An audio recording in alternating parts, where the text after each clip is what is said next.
Highway হোক বা normal city road, প্রত্যেকটা ক্ষেত্রে 95% অ্যাক্সিডেন্ট হয় ইন্ডিকেটার না দেওয়ার জন্য।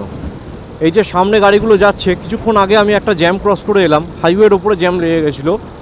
একটা লরি স্লো চলছে, তার পিছনে বাকি 3টে লরি 3টে লেনকেই ব্লক করে রয়েছে। কে কোন দিকে যাবে বুঝতে পারছে না, সবাই তার পিছনে গিয়ে আটকাচ্ছে। কেউ কিন্তু কোনো ইন্ডিকেটার দিচ্ছে না যে কে কোন দিকে যেতে চাইছে। ইন্ডিকেটারটা না দেওয়ার কারণে একটা কনফিউশন সৃষ্টি হয়, পিছনের গাড়ি বুঝতে পারে না যে কে কোন দিকে যাবে। এই করতে গিয়েই ওভারটেক করার সময় একজন আরেকজনের সঙ্গে ক্র্যাশ হয়। তো ইন্ডিকেটার যদি ইউজ করতে লোকজন যদি ইউজ করাটা অভ্যাস করে নেয় না, 95% অ্যাক্সিডেন্ট এখানেই কমে যায়। স্পিড কমিয়ে কোনো কাজ হয় না। সবথেকে বেশি ইম্পর্টেন্ট হচ্ছে রোড কন্ডিশন তোমার ভালো হতে হবে, আর সেকেন্ড হচ্ছে যে প্রপার ড্রাইভিং নলেজটা দরকার। ইন্ডিকেটারের ইউজটা কী, ডিপারের ইউজটা কী, এই সমস্তগুলো।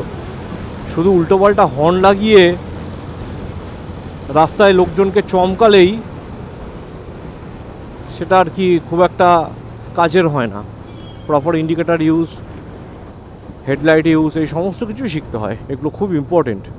কিন্তু দুর্ভাগ্যের বিষয় 95% মানুষ, বিশেষ করে আমাদের দেশে, ইন্ডিকেটারের ইউজটা জানেই না বা করতেই চায় না।